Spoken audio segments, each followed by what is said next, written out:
Voilà, alors, il s'agit effectivement de donner un peu une suite à ce que nous avions déjà fait l'an dernier avec Fred, une réflexion sur la phrase de Rimbaud, « Je est un autre »,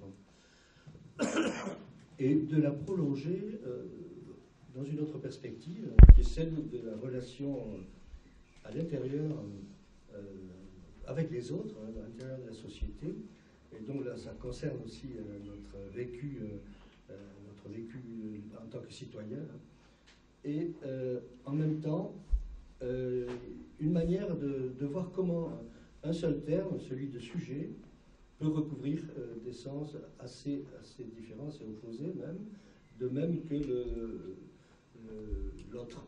Voilà. Alors, on va essayer de jongler avec ces deux mots qui orientent sur des concepts parfois différents, mais qui sont en même temps très riches dans leur signification. Donc, voilà, chez Rimbaud, donc l'an dernier, ce que nous avions fait apparaître, c'était que derrière la notion de jeu, on peut entendre quelque chose d'assez compact, qui est le moi, qui est peut-être le moi des philosophes, je dirais, à partir duquel une connaissance peut s'édifier. Donc renforcer le moi, c'est se conforter, c'est aller au-delà de soi-même et être présent aux autres dans une relation d'action, de connaissance, etc. En faisant éclater ce moi par la simple phrase « je est un autre », il y a une suspicion, il y a quelque chose qui apparaît comme une fêlure peut-être à l'intérieur du moi. Et c'est peut-être dans ce sens-là qu'on va essayer d'avancer. Comment finalement, après Rimbaud, Freud donc va pouvoir, par la découverte de l'inconscient, développer ce caractère de l'autre en moi. Voilà. Je vais parler ensuite du désordre de la pensée, mais peut-être que Fred aurait un petit mot à nous dire sur cette question du moi et du sujet. Oui, effectivement. Alors, si souvent je ne réponds pas directement à tes questions, en y répondant de façon un peu biaisée, j'espère quand même qu'on se rencontre comme si souvent.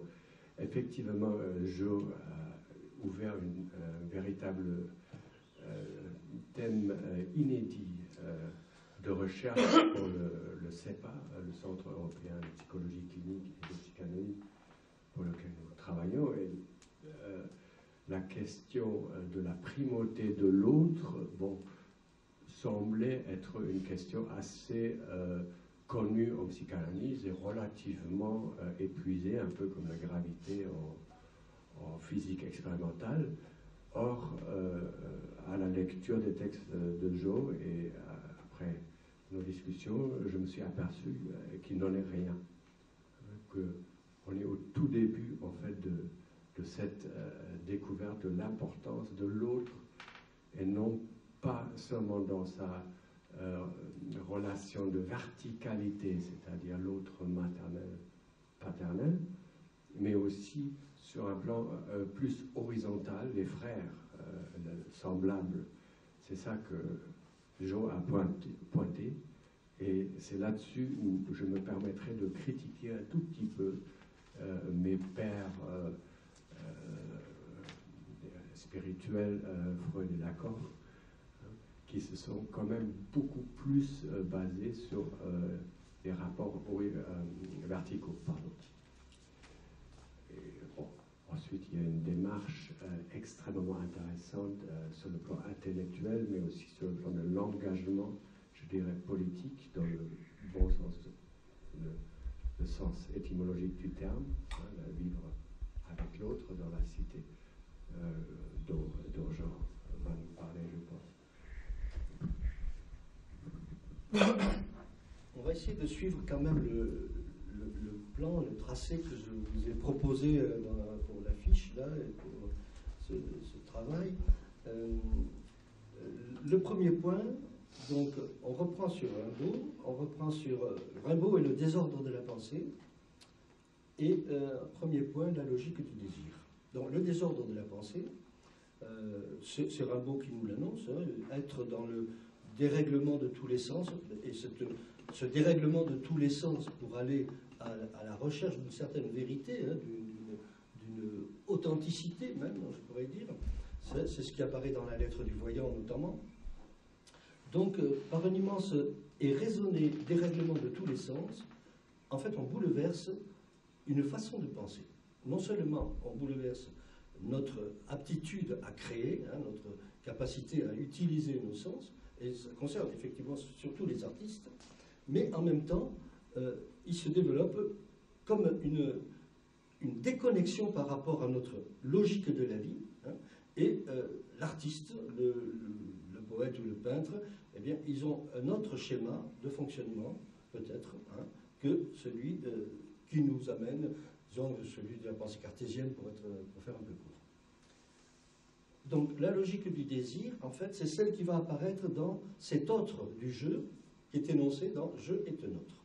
Cet autre, il est interne, il est intérieur, hein, c'est celui des désirs, en fait. C'est celui des pulsions, hein, qui va pouvoir passer, s'exprimer en deçà du discours ou à travers le discours. Et donc, cette fêlure à travers le moi permet de libérer ce qui est le plus profond en nous et qui est précisément la part du désir. Alors, on sait que, confronté à la vie sociale, ce sujet qui est masqué en grande partie par le moi dans le relationnel avec les autres, hein, c'est-à-dire grâce d'ailleurs à la force du surmoi qui est là pour tempérer nos pulsions, hein, le surmoi étant justement là pour guider aussi, pour construire à la fois une pensée morale, une pensée civique. Hein. Et donc, le sujet qui surgit à travers cette conscience, il est en train de la fissurer, il est en train de lui donner aussi son ouverture. On va retrouver ça d'ailleurs avec les surréalistes, hein, qui vont puiser chez Lautréamont, chez Apollinaire et Rimbaud, toute une matière, hein, pour précisément faire voler en éclat cette logique en apportant ce que j'appelle la logique du désir. Un petit mot là-dessus ou je continue? Bien sûr. Alors, autre chose qui vient compléter ceci, c'est que depuis aussi, on s'est rendu compte que en dehors de cet autre qui est en nous, l'autre, c'est aussi celui avec qui je suis confronté. C'est celui avec qui je communique, avec qui je relationne. Et donc, on sait par les pédagogues, par un tas de recherches, hein, que celui qui est face à moi, enfin, notre culture, en fait, nous l'acquérons toujours par les autres. Hein, toujours par les autres. Et, bon, ce que j'ai essayé de creuser avec Fred, c'était que, finalement, là, on s'était arrêté là l'an dernier, hein, sur Rimbaud.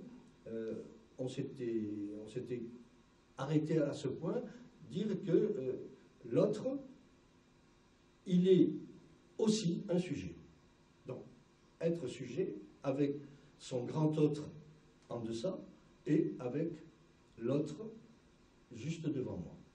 Et cet autre juste devant moi, eh bien, évidemment, c'est très simple d'imaginer qu'il est lui aussi un sujet. Et qu'en ce sujet, il est aussi un autre.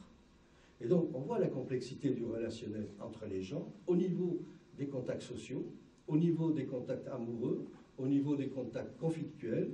Il y a toujours cet engagement de l'inconscient à travers ce que je présente de moi, qui est peut-être parfois mon personnage, en tout cas la complexité de la personne, et qui fait que dans les tissus relationnels au niveau de la société, eh bien, on se trouve parfois piégé, et c'est peut-être là que se trouve précisément ce à quoi est confronté le psy, c'est-à-dire les dérapages de l'inconscient, et qui se nomme la folie. Tout à fait. C'est là où on voit effectivement, encore une fois, la primauté de l'autre, dans le sens, effectivement, la perception de l'autre par le sujet. Et dans notre plus récent centre recherche au sein du CEPA, les syndromes de destinée.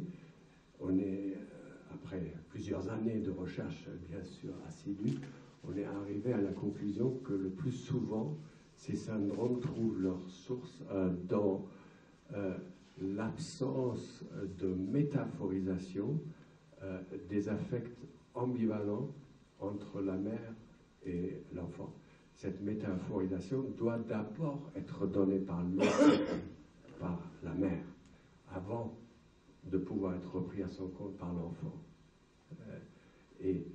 Ultérieurement, on voit que dans certaines sociétés très fraternelles, en Afrique du Nord, en Europe de l'Est, peu importe, en Espagne peut-être, des sujets pré-psychotiques, donc où l'autre fait vraiment défaut, le grand autre, arrive quand même à une certaine inscription dans l'ordre symbolique par la fraternité, par le rapport empathique avec le semblable, ce que Lacan appelait l'objet petit a, et qu'il a attribué au registre purement imaginaire.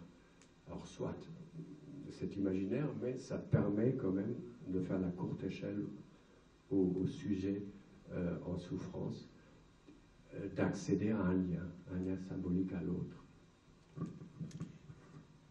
Bon, alors c'est intéressant parce que cet autre que moi, qui est aussi sujet, finalement, le premier que je rencontre de cet autre, bien c'est celui avec qui je fusionne le plus fortement, c'est la mère.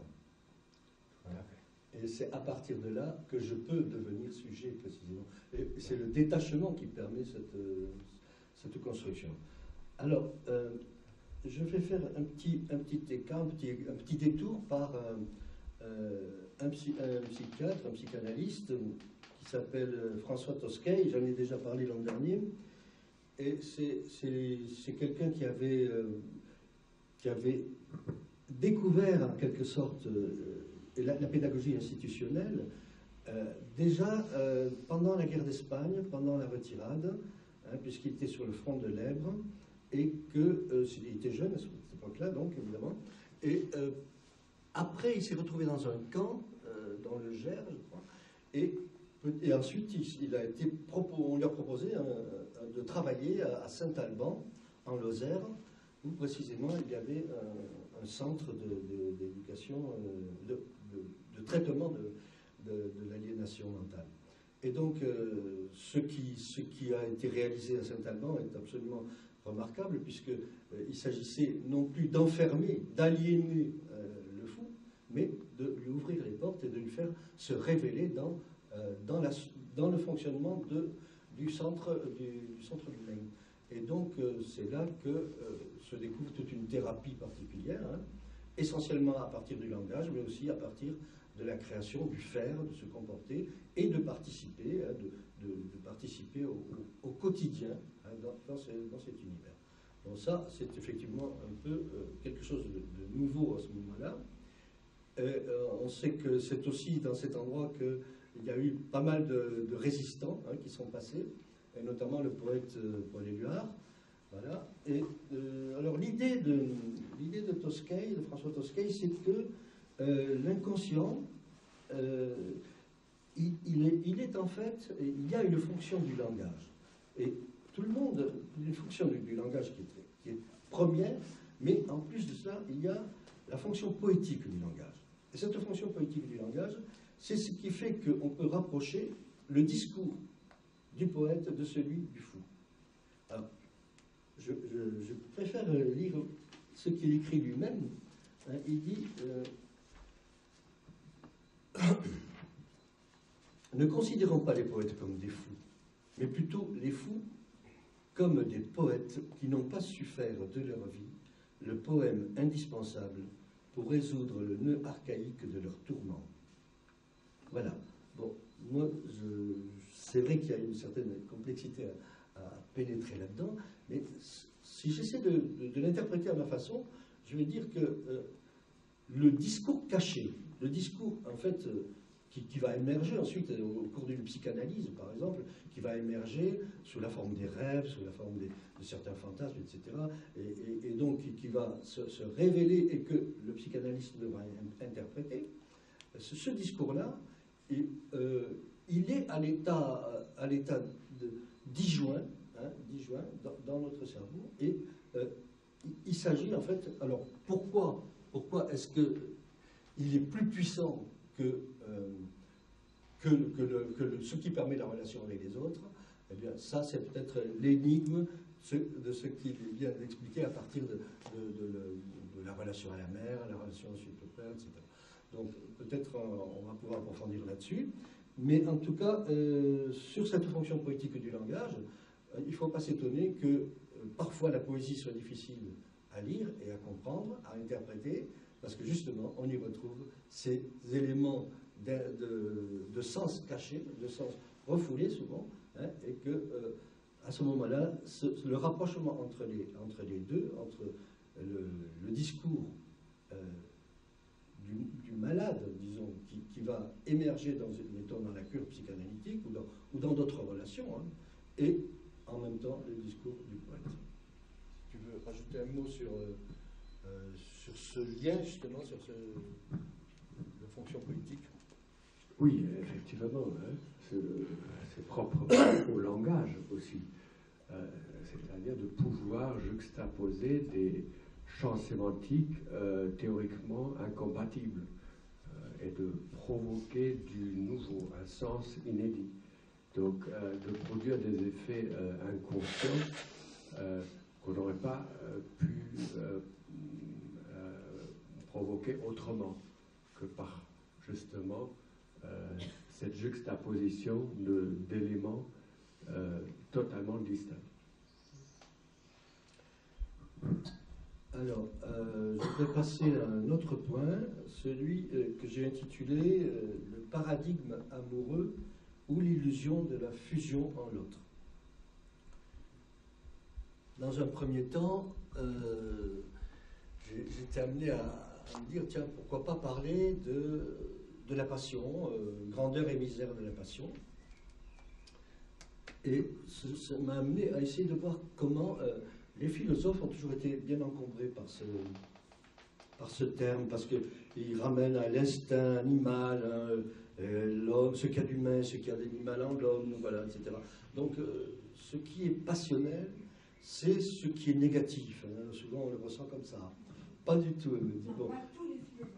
Ah oui, bien sûr. Bon, enfin, on va rester dans le cadre de quelque chose d'un peu général, mais tu as bien raison. Donc, voilà.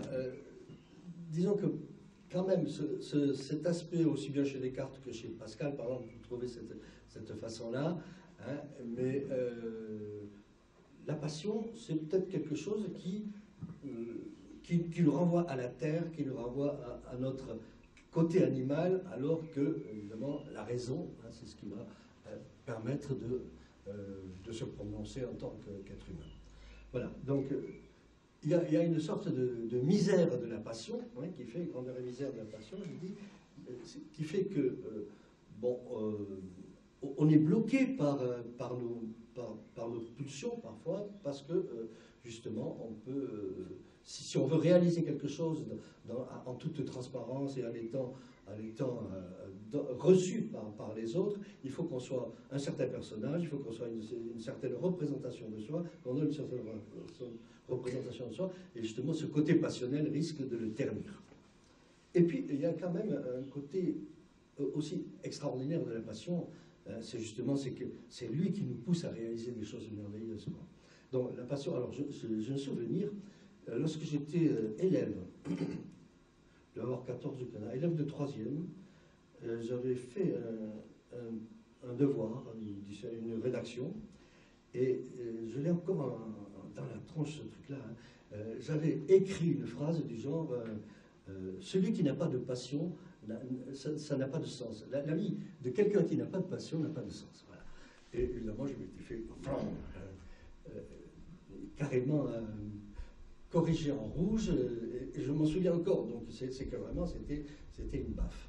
Et pourtant, peut-être je prends ma revanche aujourd'hui, je pense que c'est quand même assez vrai aussi, cette histoire-là. Je pense que les moments de mon existence où j'ai peut-être été le plus dans une forme de réalisation de moi, d'exaltation, c'est précisément les moments où j'ai laissé surgir cette passion et je lui ai donné du sens. Hein, voilà. Bon, ceci dit, il faudrait aller plus loin justement dans ce qu'est la recherche du désir, la signification de nos pulsions, pour comprendre ce phénomène-là. En tout cas, cette sorte de réflexion sur la passion, qu'on pourrait évidemment prolonger bien plus, elle nous permet de montrer comment les choses sont parfois très contradictoires, et suivant la lecture qu'on a fait, vous savez, Ésope disait, la langue c'est la pire et la meilleure des choses. La passion c'est un peu pareil, quoi, hein. La passion c'est ce qui nous entraîne à faire des conneries, à un crime, jusqu'à un crime, et puis c'est ce qui nous entraîne à des moments magnifiques. Voilà. Donc c'est ça que je voulais dire. Hein. Et ensuite, je vais peut-être un petit mot à rajouter là-dessus. Petit mot, comme tu dis. Voilà. Oui, effectivement, la passion, c'est la même étymologie que pâtir.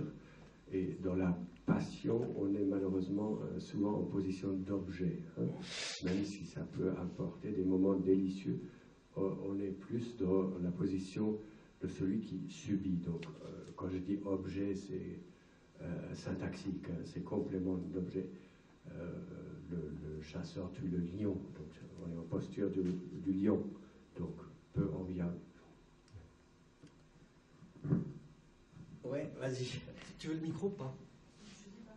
Non, c'était juste pour réhabiliter certains philosophes. Et ce que tu as dit sur ta... Je te file ça. Vas-y, développe.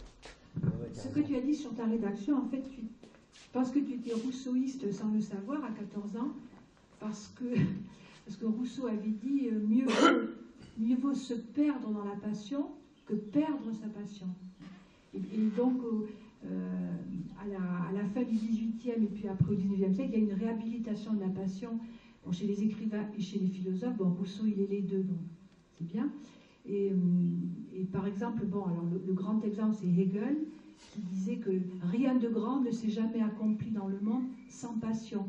Et justement, à propos de ce que vous disiez, il réhabilite la notion de passion en montrant que, justement, ça n'est pas seulement... Bon, ça peut être quelque chose de passif, hein, où on devient un objet, mais c'est aussi ce qui entraîne l'individu à accomplir quelque chose, à se dépasser. Alors évidemment, Hegel, lui, il était fasciné par Napoléon. Hein, il avait vu Napoléon défiler comme ça avec ses troupes à Iéna. Et pour lui, c'était l'incarnation justement de la passion qui renversait le vieux monde.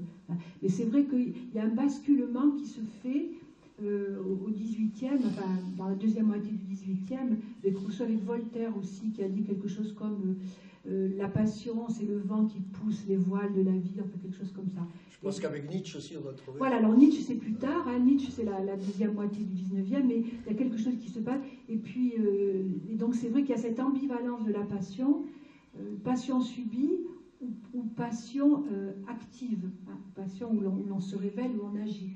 Voilà, donc c'est juste pour apporter ce petit complément. Très bien, merci. Ah ouais, effectivement, justement, le pathos et le pâtir, ils sont là aussi, comme il l'a rappelé, pour montrer combien finalement on est pris dans des tenailles qui sont plus fortes que notre volonté, hein, et qui sont justement de l'ordre de l'impulsion. Alors, ensuite, on va aborder ce thème. Je l'ai intitulé « L'absolu besoin d'aimer et d'être aimé ».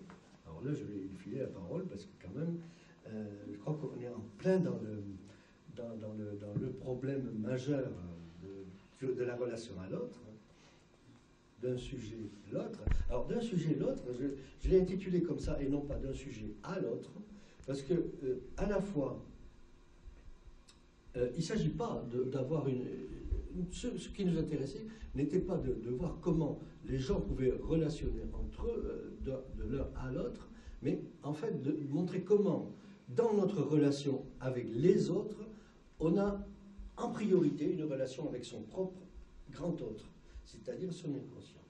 Et nos pulsions sont justement à la base et un peu le moteur de notre fonctionnement avec les autres. Et c'est pour ça que le problème de la folie est si important à mettre en regard avec cette conception-là, parce que justement, le fait... Qu'est-ce que nous cherchons finalement? Le fait de vouloir être aimé, c'est un absolu besoin. C'est comme ça que je le vois. Et même, je dirais que c'est un besoin absolu. Un besoin absolu dans la mesure, peut-être même un besoin d'absolu. D'absolu dans la mesure où ce que l'on recherche à travers un amour exalté, l'amour fou, c'est quelque chose qui est absolument extraordinaire, qui va au-delà de ce qu'on peut même imaginer. On peut être complètement déconnecté avec la réalité dans une expérience justement amoureuse très très forte. Et ce qui est en jeu là-dedans, c'est à la fois l'amour lui-même, ce besoin d'aimer, cette pulsion érotique, et en même temps le fait d'appartenir à l'autre, le fait de se donner et d'être dans la fusion. Donc cette fusion qu'on retrouve d'ailleurs, qu'on avait déjà découverte avec la relation à la mère, du bébé avec la relation à la mère, on va la découvrir dans la relation amoureuse. La relation amoureuse extrême, dans laquelle on s'oublie soi-même pour fusionner avec l'autre, va être un moment absolument extraordinaire, où je dirais que c'est le besoin d'absolu qui domine et qui est en fait la consécration du besoin d'aimer. Oui, effectivement,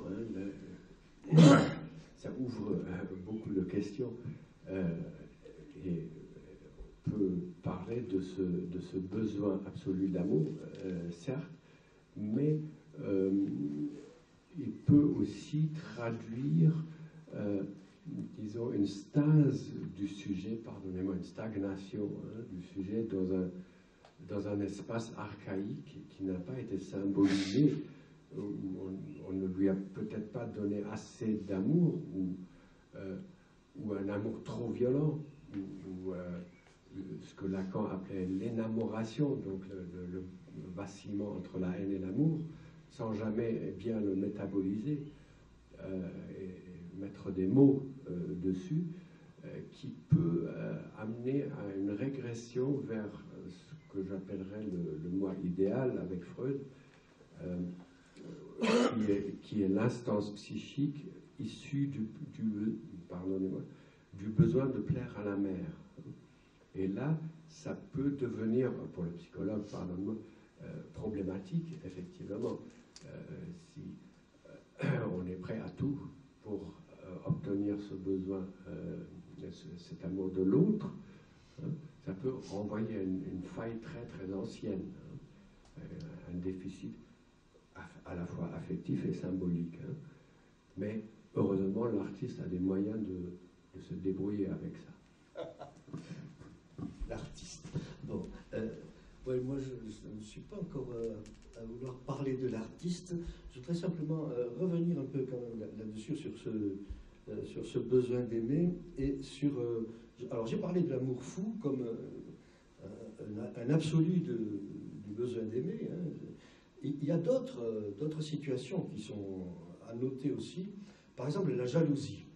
La jalousie, effectivement, c'est un besoin de posséder l'autre, de l'aimer, mais en le possédant. Et en fait, qu'est-ce qu'on aime dans l'autre quand on le possède, sinon soi-même? Je crois qu'on va retrouver certainement des structures de narcissisme là-dedans, mais en tout cas, la jalousie, on peut le dire, ça peut rendre fou, ça peut rendre quelqu'un criminel, quoi. Ça peut amener à des actes absolument inconséquents par rapport à la demande, à ce besoin d'aimer qui est là à l'origine. Donc, besoin d'aimer pour arriver à la haine, pour arriver à cette folie qui est la destruction de l'autre, alors que ce qui était recherché, c'est la fusion de l'autre, dans soi-même. Vouloir attirer l'autre en soi. C'est un peu ça, moi, je sais que j'ai été jaloux, je sais que c'est terrible à vivre, et je pense que c'est encore plus terrible à vivre pour celui qui en est l'objet aussi de cette jalousie. Voilà. Autre élément que je voulais noter aussi, alors le donjuanisme a fait pas mal de couler d'encre, puisque c'est cette attitude qui consiste à à changer chaque fois de partenaire pour renouveler le besoin, le désir, hein, pour satisfaire son désir et de ne pas le trouver précisément, de ne pas le rencontrer au bout de cette recherche.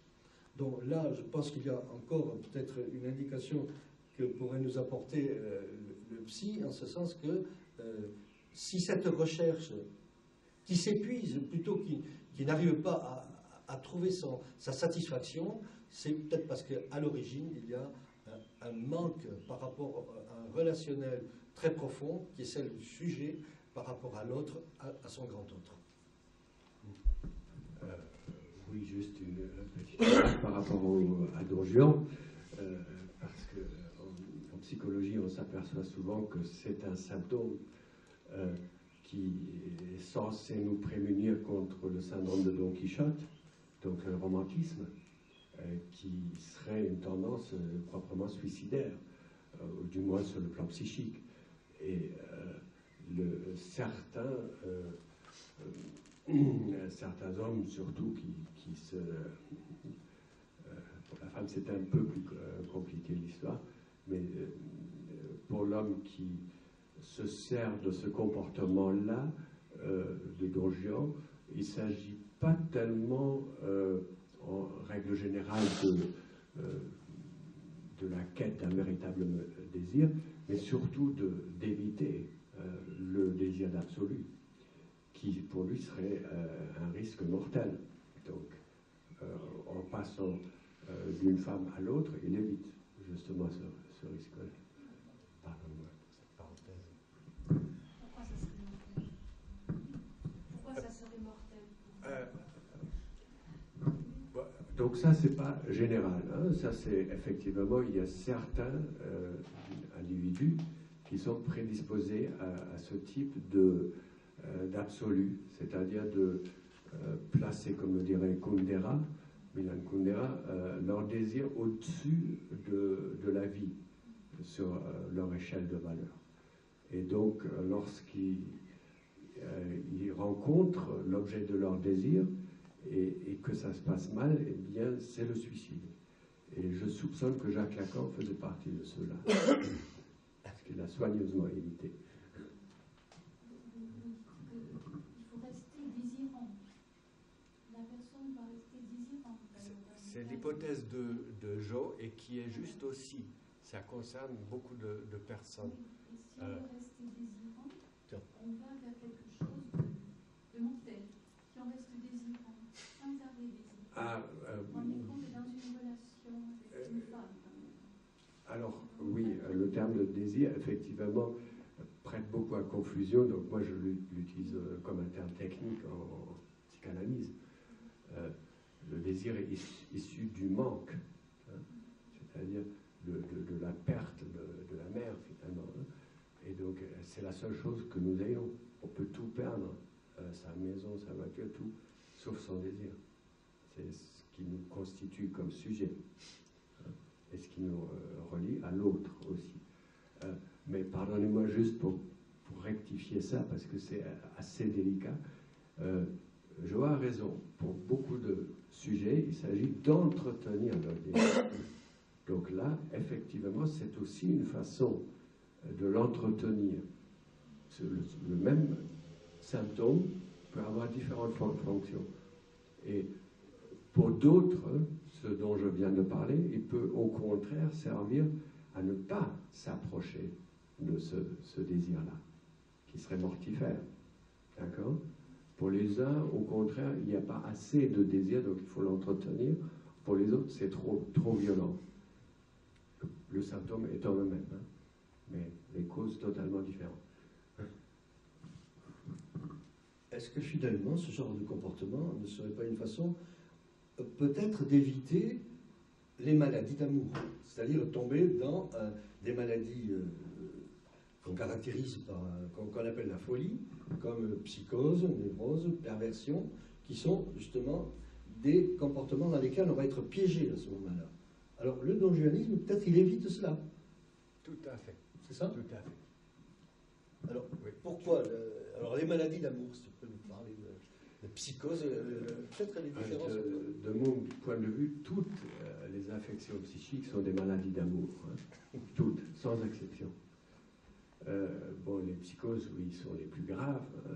C'est là où il y a quelque chose qui n'est pas advenu dans le premier stade, hein, avec la mère déjà,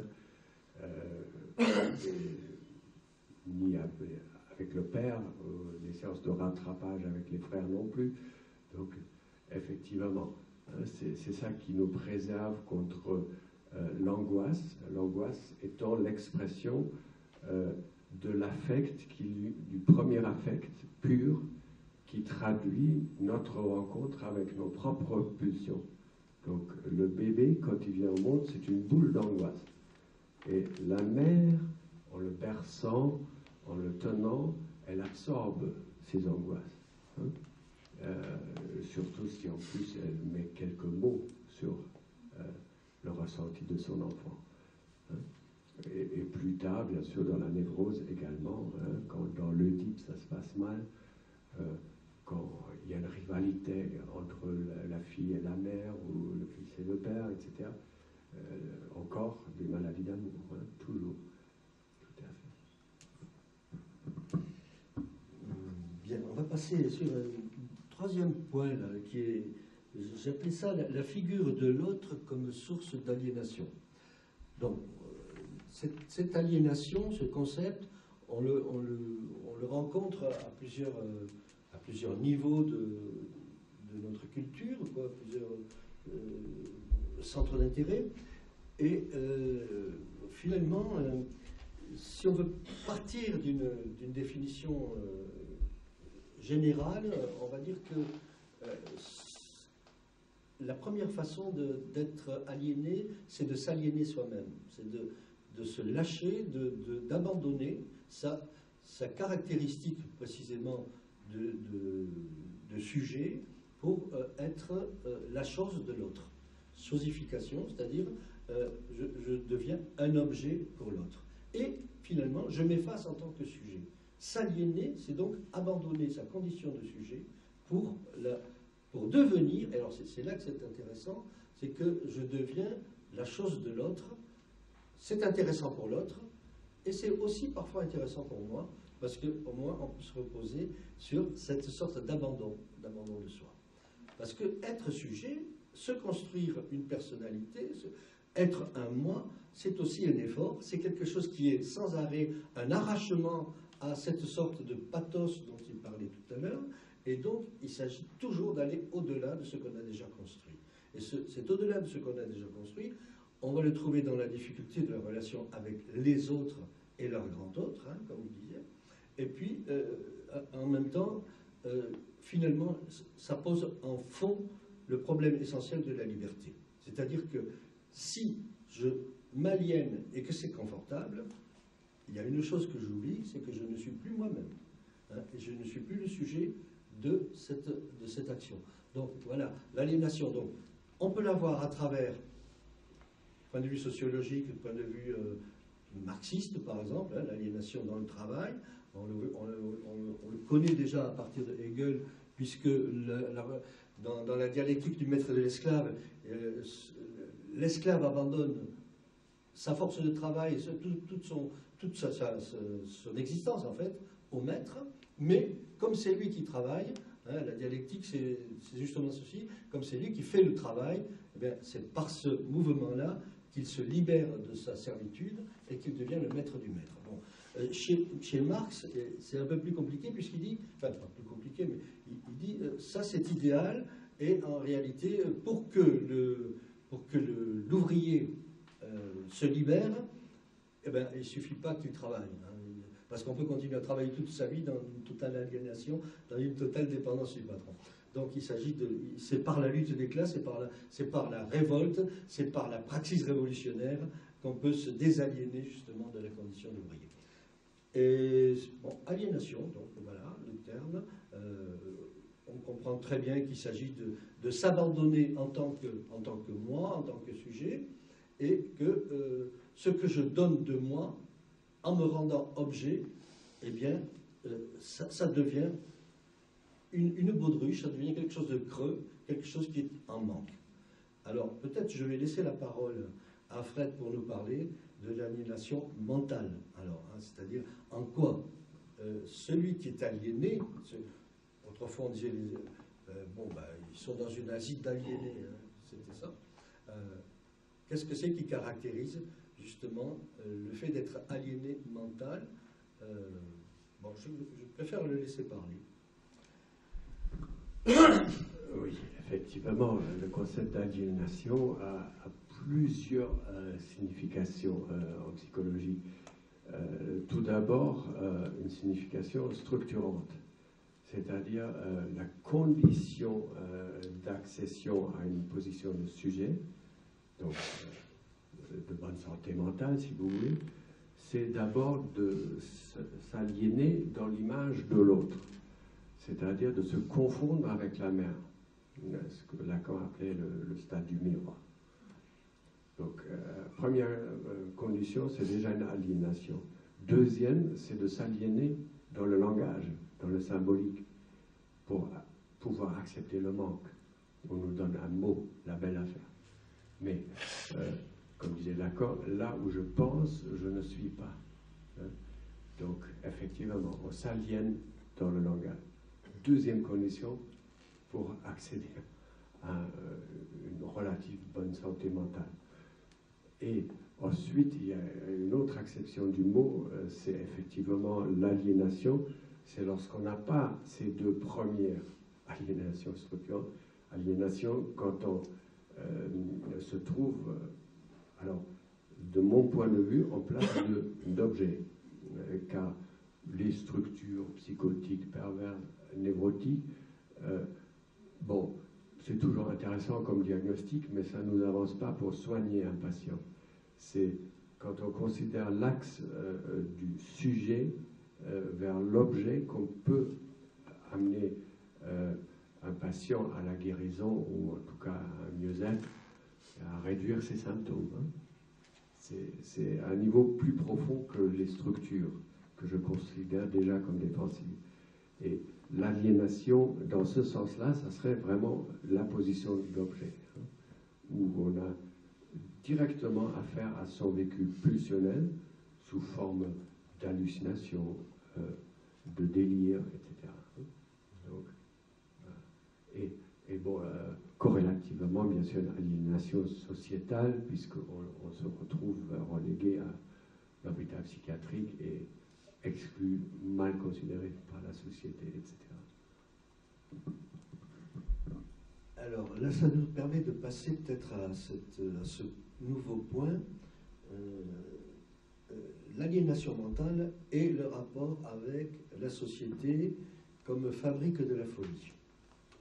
Alors, j'appelle fabrique de la folie ce qui fait que celui qui ne peut pas s'adapter,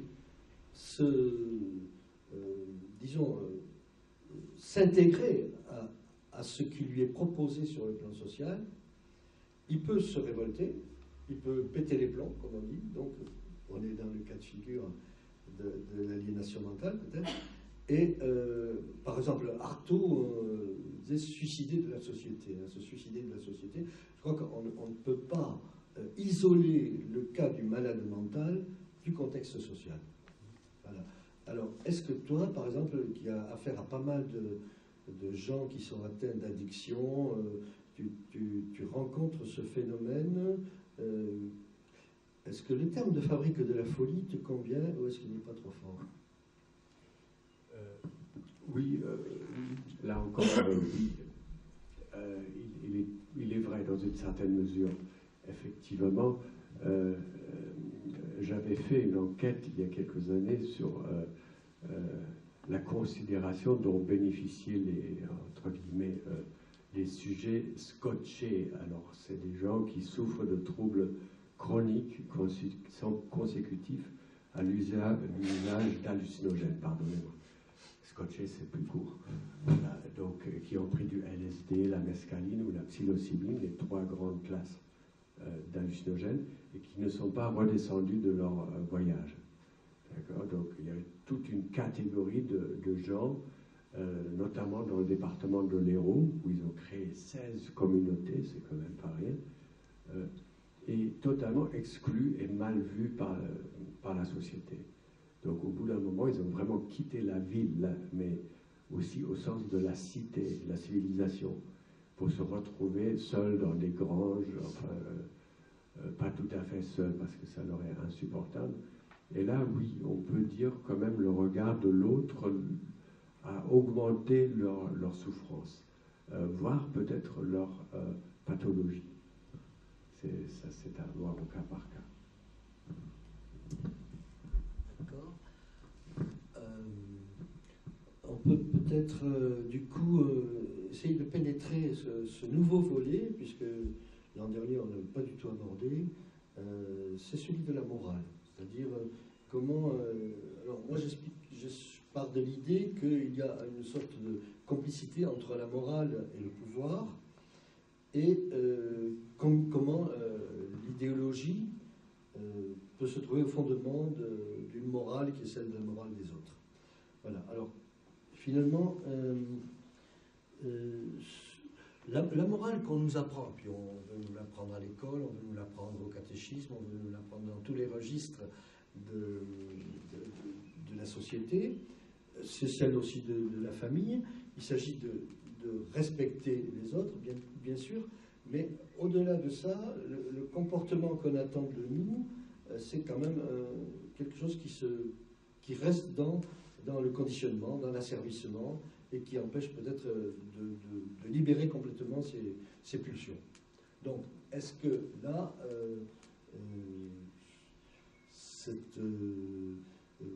je pense que la religion en particulier a pendant très longtemps assumé ce rôle de gardien de l'ordre moral et aussi de l'ordre social. Voilà. Donc cette collusion du sabre et du goupillon, je crois qu'elle est presque... il est presque impossible de le supprimer, sinon peut-être dans des périodes révolutionnaires, justement. Mais voilà, est-ce que précisément chez les gens que tu rencontres comme ça, ces blessés de la société, le fondement moral se trouve en cause ou pas? Oui, alors effectivement, tu l'as très bien décrit, ce phénomène. Mon hypothèse, c'est que on assiste aujourd'hui à une sorte de tripartition des classes, les puissants, les consommateurs et les exclus, et qui sont en très grand nombre et dont personne ne se soucie. Tout se passe comme si les puissants tenaient effectivement, d'une façon un peu perverse quand même, à se servir de certaines propriétés du surmoi pour asservir le névrosé normal que la plupart d'entre nous sommes. Parce que d'ordinaire, on n'a pas envie de dominer son semblable. C'est quand même réservé à ce qu'on appelle une petite élite de vivre de cette façon-là, et la plupart d'entre nous se font avoir. Avoir, prenons un complément d'objet d'ailleurs, soit dit comme ça. Oui, la morale, là-dedans, oui, c'est très important. On voit d'ailleurs à quel point, dans les débats télévisés, etc., les tenants que certains qui ont eu affaire à ces gens-là appellent le sérail, il faut l'avoir vu pour croire à son existence. D'ailleurs, quand on voit comment il s'insurge contre certaines postures qui paraissent tout à fait admissibles, mais qui pourraient mettre en danger justement ce système de domination, là on comprend ce que veut dire Jo par là. Oui, la morale c'est un instrument bien sûr de domination dans ces cas-là. Bon, je voulais simplement rappeler que si nous sommes dans cette sorte d'aliénation et d'acceptation de la morale des autres, comme disait Léo Ferré, c'est aussi parce qu'il y a une grande tendance chez l'individu à se soumettre, à être dans la servitude volontaire, comme disait la Boétie, et donc à accepter d'être porté par les autres. Or, précisément, je pense que si on veut penser le sujet social autrement, il s'agit de montrer comment il y a tout ce chaos, hein, ce labyrinthe dans lequel il faut se glisser pour vivre en société, et que l'attitude responsable, l'attitude d'être humain libre, elle n'est pas évidente. Elle n'est pas ce qu'on rencontre au premier. Ça suppose un effort, ça suppose une révolte, ça suppose une lutte. Hein, c'est Camus qui disait que finalement on ne peut parvenir à s'édifier soi-même, se construire soi-même que par la révolte. Donc il y a aussi les révoltes, les révolutions, les révoltes des masses, des foules, et c'est lorsque l'aliénation n'est plus supportable ou le conditionnement n'est plus supportable qu'il peut y avoir les grandes révoltes comme la Bastille, la Révolution française, etc. Donc c'est la canaille à ce moment-là qui s'en mêle, hein, et on se retrouve avec une explosion de ce qu'est le conditionnement social, à la fois moral et institutionnel, en tout cas social. Oui, tout à fait. Effectivement, j'ai sûrement donné l'impression d'être un peu pessimiste par rapport à notre société. En réalité, le présent, là, les élections, le débat autour de ça me rend beaucoup plus optimiste. Je trouve que ça forge du lien social. Je ne suis pas très compétent sur le fond, mais je vois tout à fait la communication que ça suscite chez les uns et les autres, et ça c'est assez inédit. Donc pour la première fois, j'avoue, de ma vie, je crois, je m'intéresse à une élection pour cette raison-là.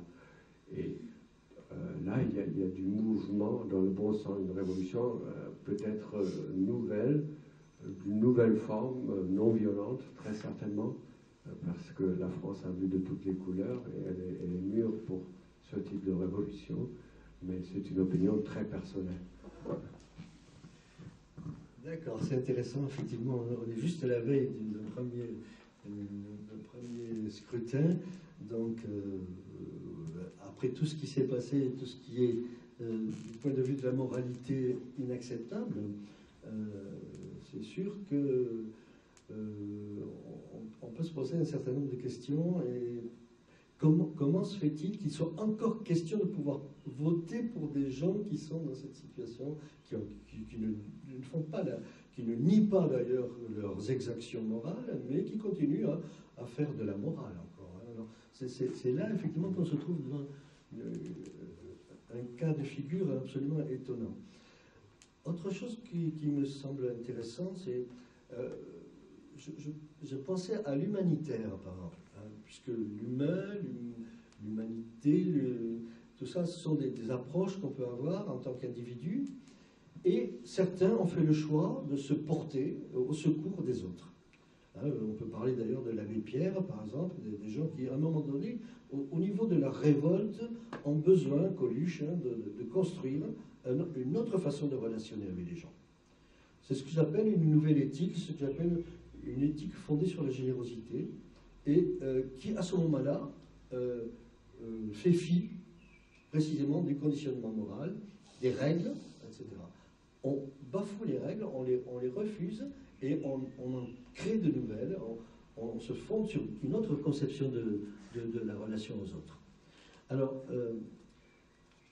j'ai essayé d'approfondir ce point-là, d'une certaine manière, et de montrer que dans cette sorte d'action, il y a une sorte d'amalgame qui se fait, et peut-être quelque chose d'ambigu d'ailleurs, entre un sentiment amoureux et une une valeur éthique, hein, c'est-à-dire un sentiment moral, quoi. Enfin, même, je pense qu'on ne peut pas parler de sentiment moral à proprement parler, hein, même si Rousseau, puisque Françoise me rappelait à Rousseau tout à l'heure, disait conscience, conscience, instinct divin, hein, on peut l'entendre comme justement quelque chose qui soit inné en nous, et qu'on ait la pulsion, une sorte de pulsion morale.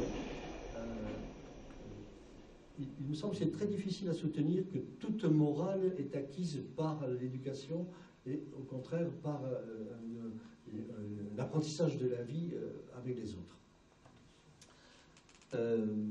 Par contre, comment expliquer justement que malgré ces désillusions-là, malgré ce parcours de la vie sociale dans lequel on se trouve bafoué, dans lequel on se trouve déçu, hein, ou alors on atteint un certain cynisme et on suit le lot des autres, mais comment comprendre que, alors que il y a des exactions qui sont commises, des attitudes de crimes, hein, puisqu'il suffirait parfois d'apporter une certaine aide à des populations qui sont en train de crever et on les laisse crever. Et pourtant, il y a des gens qui se lèvent, hein, on pourrait dire des justes, et qui vont au secours, qui vont porter justement au secours. Alors, moi, je ne pense pas que ce soit un sentiment, une conscience morale, c'est tout simplement un travail sur soi-même, une manière de se dire, bon, ben, je suis moi-même une personne, un sujet, mais l'autre aussi. Et cette capacité à se mettre à la place des autres, c'est peut-être ce qui permet précisément d'aller à contre-morale pour une morale plus riche, plus vraie, plus sereine, plus authentique. Tout à fait. Oui, effectivement, on voit que les ONG ont souvent la vie très difficile, bon, sauf quelques-unes qui savent très bien comment s'intégrer dans le monde des puissants. Hein, ça existe aussi. Quelques ONG qui n'ont absolument aucun problème, quel qu'il soit. Celles qui ont affaire à la marginalité, comme SOS Psy, pour lesquelles je travaille par exemple, connaissent énormément de résistance, justement. Les marginaux, c'est quelque chose qu'on ne peut pas voir, hein, parce que c'est le symptôme de notre société, justement. Hein, c'est tout c'est le déchet. Et moi et quelques confrères, on a été littéralement, gentiment, bien sûr, de façon élégante, etc., mis à l'écart des universités en raison du thème de nos recherches. La marginalité n'a pas de place dans ces lieux-là. Donc, bon, c'est pas grave, on travaille ailleurs, on ne va pas s'attarder là-dessus, mais quand même, c'est intéressant aussi de voir que même Olivier Douville, par exemple, qui s'est intéressé à la clinique des marges, il a pu faire ça après 25 ans de titularisation, donc il ne pouvait plus être viré. Mais même là, il a encore connu de graves ennuis dans les milieux universitaires. Et il s'en est abstenu par la suite. Hein. Donc, oui, c'est assez déplorable, mais là, on voit, oui, il y a toujours à l'œuvre dans l'humanité la pulsion de vie que je me permets de rattacher à ton concept d'autritude et la pulsion de mort, hein, qui est notre pulsion de base quand on vient au monde. Hein, on n'a qu'une seule pulsion, et elle est très destructive. Hein. C'est ce qui est arrivé aux enfants loups qui n'ont pas connu le symbolique. Hein, l'être humain, il est en cela distinct de toutes les autres espèces. Et pardonnez-moi de passer du coq à l'âne, mais il est né de façon prématurée et totalement à la merci de l'autre. Tu me parlais, à la lecture d'un de tes textes, j'ai découvert que l'un de tes malades, Gérard, avait avait réussi à se sortir de sa névrose ou de sa psychose, peut-être. C'était un peu incertain. Et par, justement, d'abord, évidemment, par le travail du symbolique, mais aussi par ce sentiment éthique. Il y a une forme alors, qui va être antimorale, peut-être, mais qui va être un besoin de renouer avec les autres, justement. Oui, alors là c'est très intéressant parce que là il y a un glissement. Il a imaginé à quelque chose comme un droit au père. Et en fait, c'était le désir d'un droit au père. Tel droit n'existe malheureusement pas. Mais le désir, le droit au désir existe, en revanche. Donc, ce désir ne nuit à personne. Le désir, c'est ce qu'il y a de plus légitime. Quel que soit ce désir, d'ailleurs. C'est pas à confondre avec un caprice, un fantasme, ou le désir, c'est autre chose. C'est issu du manque. Et il avait ce désir donc d'avoir un père digne, entre guillemets, aimant, reconnaissant, et qui pose en même temps quelques limites, ce qui n'était absolument pas le cas de son papa. Et au cours de son travail, où il a vraiment métabolisé, exprimé encore et encore ce désir, il a retrouvé quand même dans ses souvenirs 2 ou 3 choses qui ont permis de reconstituer une figure paternelle viable, ce qui, dans son cas précis, pas du tout universel, a permis de faire barrage au désir de la mère. Parfois, c'est la mère elle-même qui le permet, puisqu'elle contient le père symbolique, par le langage. D'accord ? Les mères, les femmes de pêcheurs bretons, leurs fils et leurs filles ne sont pas tous psychotiques. Ils arrivent très bien à transmettre le père symbolique. Donc là, dans ce cas-là, par contre, la mère apparemment n'avait pas pu le transmettre, donc c'était plus le rôle du père, et Gérard, un pseudo bien sûr, a pu, au cours de sa cure, sa longue cure quand même, récupérer ce père, d'abord le père réel, qu'on appelle réel, c'est pas le père de la réalité, le père désirant, manquant, etc. Et ensuite le père symbolique, ce qui a permis la réduction de son symptôme. Oui, alors il a lancé le gros mot, il n'a pas lancé l'autritude. Oui. Je voulais vous demander, est-ce que vous pouvez expliquer un peu plus, développer un peu plus ce qu'est le symbolique, justement, et l'importance, parce que bon, vous en avez beaucoup parlé, vous avez fait beaucoup allusion, le père symbolique, etc.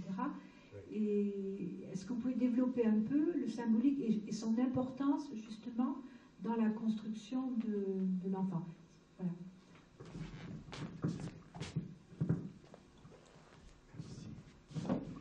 Oui, effectivement, c'est d'une importance primordiale. On peut dire que le symbolique, aujourd'hui, on dirait que le symbolique advient en même temps que l'imaginaire, plus forcément de façon successive. Donc il y a, c'est juste comme introduction à cette vaste question, comment faire court? Le symbolique, c'est ce qui nous permet de faire avec le manque, donc de faire un deuil, donc non seulement d'accepter la perte, ce qui serait une triste affaire si la psychanalyse ne consistait qu'à ça, mais aussi de mettre à la place un symbole. Le symbole vient du grec symbolon, qui fait lien. Voilà. Sa naissance chez le petit homme, on peut la situer au moment où il émet son premier cri qui est issu d'un besoin biologique. La faim, ça le tenaille. Donc, le tout premier cri est d'origine purement biologique, mais la mère, en y répondant, lui donne rétroactivement un sens, celui de la demande. Et le deuxième cri sera donc déjà une intention. Donc c'est le deuxième cri qui sera le premier signifiant, proprement dit. Ce qui explique aussi un petit peu la différence entre le temps chronologique et le temps logique dans notre inconscient. Voilà. Alors, le symbolique, c'est l'un des trois registres, symbolique, imaginaire, réel. Les trois sont issus d'un découpage pratiquement simultané. C'est quelque chose que je suis amené à supposer aujourd'hui, au vu des longues analyses que je suis amené à mener. C'est-à-dire le réel n'est pas le même pour chacun d'entre nous. D'accord ?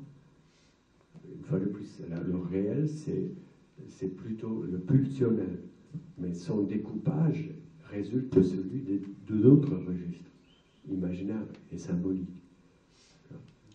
Et on a bien sûr, les trois sont organisés de façon borroméenne, disait Lacan. Bon, plus tard, il a corrigé un peu cette vision, mais en tout cas, ces trois sont simultanément à l'œuvre à chaque instant. Et chez le psychotique, c'est plus le réel qui sera à l'œuvre par l'hallucination. Ça, c'est du réel, c'est l'objet vocal, par exemple, l'objet idéo-verbal, ou scopique chez les gens qui prennent les drogues, c'est plus rare chez les psychotiques. Et l'imaginaire, bon, il est présent dans l'état de bonne santé mentale, dans les névroses, les perversions, les psychoses, mais dans les délires, par exemple, il est très présent, l'imaginaire. Mais le symbolique, idéalement, doit primer à la fin d'une bonne cure analytique, afin de permettre au sujet de redécouvrir sa place de sujet et donc son désir.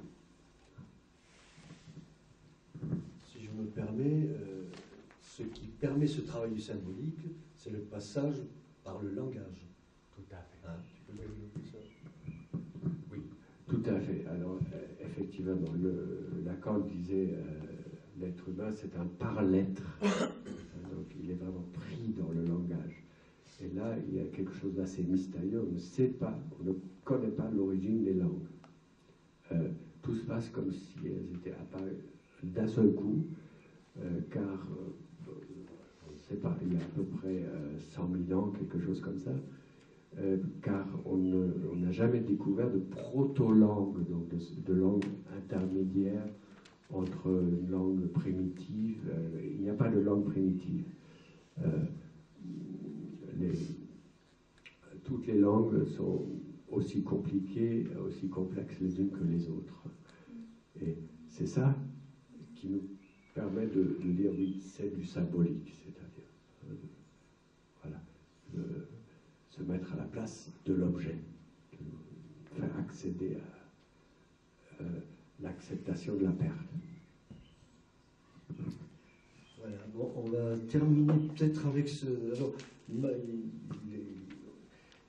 lancé ce gros mot, comme je l'ai dit tout à l'heure, là, autritude. C'est un terme que j'avais employé déjà l'an dernier. En fait, c'est un terme qui m'avait échappé dans un poème, une fois, dans plusieurs poèmes même. Et depuis, je n'arrête pas de me poser la question, comment le définir, comment lui donner plus de force, de réalité aussi. Et bon, en réfléchissant à ce concept, donc, je suis arrivé un peu à cette conclusion de le définir comme, en dehors de la première définition qui est de dire c'est une autre façon d'aller vers l'autre, une autre attitude envers l'autre. J'essaie de faire la jonction dans ce concept entre ce qui est de l'ordre de la pulsion, ce qui est de l'ordre du désir, hein, de l'amour, et ce qui est de l'ordre de l'éthique, c'est-à-dire ressentir l'autre comme mon semblable. Ce qui suppose un raisonnement, en fait, ce qui suppose une pensée beaucoup plus consciente, et cette jonction entre cette pensée consciente de l'autre dans la société comme étant mon semblable, hein, qui se joint à une sorte de pulsion éthique, en fait, je le définirais comme ça, hein, dans laquelle, à la fois, je satisfais mon désir de rencontrer l'autre et je satisfais mon besoin de reconnaître dans l'autre l'idéal du moi que j'ai en moi-même. Je ne sais pas si tu peux continuer là-dessus, peut-être tu as quelques points. C'est quelque chose qui m'a beaucoup inspiré, car il m'évoque le terme toujours lacanien, pardonnez-moi, un génie incontournable, mais qui a évoqué déjà le littoral, donc la limite du symbolique face au réel. Mais là, il s'agit d'autre chose. Il s'agit d'instaurer une nouvelle pensée, une nouvelle façon d'aborder la relation avec l'autre, et qui ne se cantonnerait pas à l'empathie, qui serait peut-être le terme le plus proche, si on veut traduire ça, parce que je n'ai pas vraiment réfléchi à ça, tu me corrigeras, Jo. Mais oui, c'est une démarche, selon moi, volontariste, mais qui pourra avoir des effets sur l'inconscient, à condition qu'on tienne bon. Et, voilà, alors, pour conclure, je vais le faire sous forme de question, en quelque sorte, puisque je pense qu'il serait intéressant de travailler sur cette analogie, d'une part, le rapport entre l'inconscient en œuvre dans la folie et le discours poétique comme fonction du langage, hein, qui est à l'intérieur aussi de notre inconscient. Donc ce rapport, le poète et le fou, hein, puisque tout à l'heure je parlais de Tosquay, et en analogique, l'éthique et le plaisir. Par exemple, les gens qui vont faire des missions pour aider dans les ONG, etc., dans l'humanitaire, ils se font peut-être piéger par une structure qui est parfois, qui se révèle comme étant fausse, enfin hypocrite, mais eux, avec leur propre, ce qui les amène à agir pour aider les autres, il y a ce besoin d'aider qui est de l'ordre de l'éthique, et en même temps, il y a le fait qu'on aime les autres parce qu'ils sont étrangers, parce qu'ils sont autres, justement. Et cette jonction, qui me paraît aussi un peu comme un analogon avec ce que j'ai appelé poésie et folie. Autrement dit, des choses qui sont apparemment en opposition, ou en tout cas différentes, peuvent se rejoindre, faire une sorte de mixte comme ça. Et moi, j'admire cette capacité d'aller vers les autres parce qu'ils sont autres, précisément, parce qu'ils sont l'étranger, et qu'il y a une sorte d'exotisme à aller vers l'autre en le reconnaissant comme sujet, le même que moi. Voilà. Je vous remercie.